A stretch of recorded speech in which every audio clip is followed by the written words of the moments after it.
fine, man. I was so happy when you called me, and because I have not talked about concealed carry ever since it came into law. Not at all. No, and I have an awful lot of opinions on it.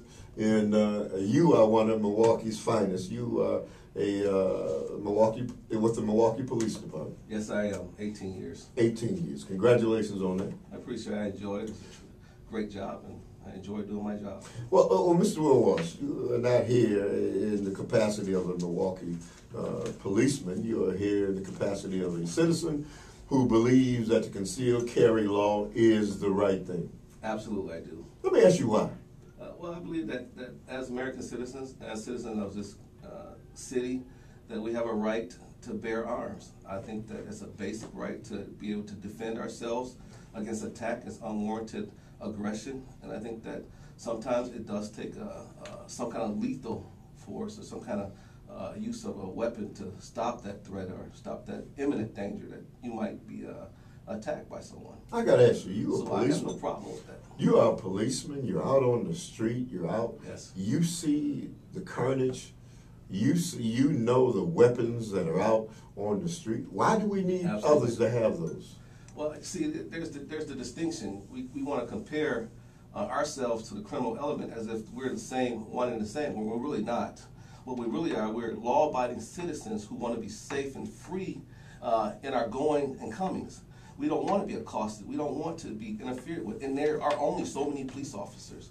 And being a police officer, and I'm not here representing the City of Milwaukee Police Department, but in the capacity of my career as a police officer, I've seen it. I've seen the happenings of people being robbed, people's house being invaded, people being totally terrorized in their community, walk out the back door without feeling safe and secure in person. But you certainly wouldn't want someone who is not as trained as you guys are as police officers and to take the law into their own hands. You're not expressing the fact that you want to see vigilantism, are you? No, not even close, and I hope that's not being interpreted as I do want to see vigilante. That's not correct.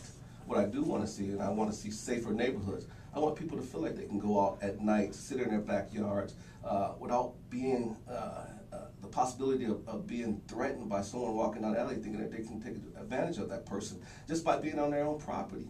And I don't think there's anything wrong with the Second Amendment or the right to bear arms when it comes to someone saying, okay, I'm going to protect myself. You know, I don't think anybody disagrees, those of us who are in opposition to it. But why? Why be in opposition?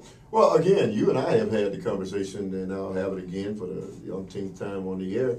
I've never had a weapon in my hand, and I don't believe in weapons, period. I'm from a family of 13, and none of us own weapons. We're all adults, we're all grown. My dad, who's 84 years old, he's a Korean war veteran. Outstanding. But he doesn't own weapons, and so weapons have never been around us. And so my sons, none of them own weapons. None of my nephews and nieces own weapons. Our family doesn't believe that we feel safer by having weapons. And so that's why, to me, it's something that is hard for us to comprehend because we've never been around that. You know, you talked about feeling comfortable and safe.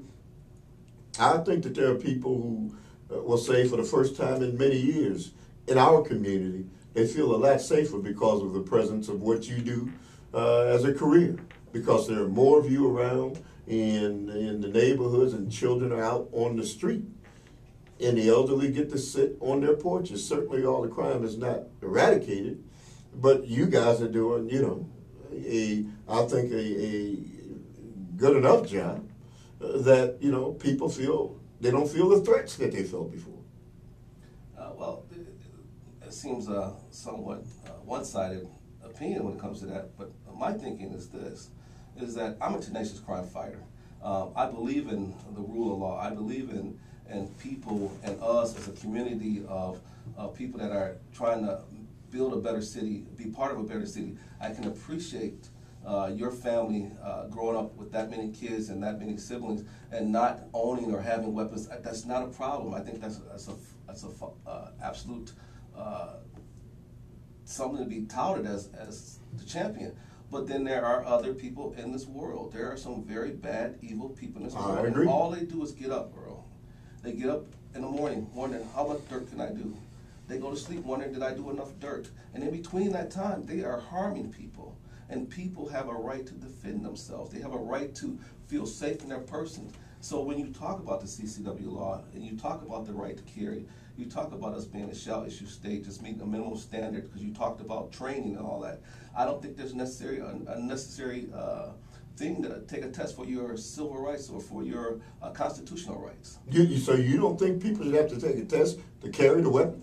I don't think that there is a necessary test for a constitutional right. Well, come on. I'm serious. I'm absolutely serious. Look. Why does someone need to take a test?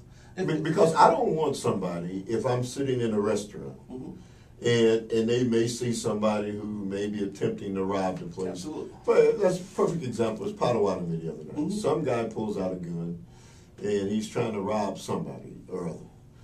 I don't want people to get into a shooting match right there as I'm driving past, because after it's all said and done, this is the one guy you're going after. We don't have people who are trained enough in the handling of firearms outside of the police. And there are times when you guys miss. So why would I want to have John Q. Public, whip out his gun as if he's Matt Dillon and go to, taking law into his own hands? So you kind of saying that only people who should have guns are police officers? No, I'm not saying the only people who should have guns are police officers. You are trained. Your job is to protect and serve. Absolutely. That's the oath that you take, and that's why we pay the freight for you guys to be the servants that you are. I don't want some guy who is a shoe salesman.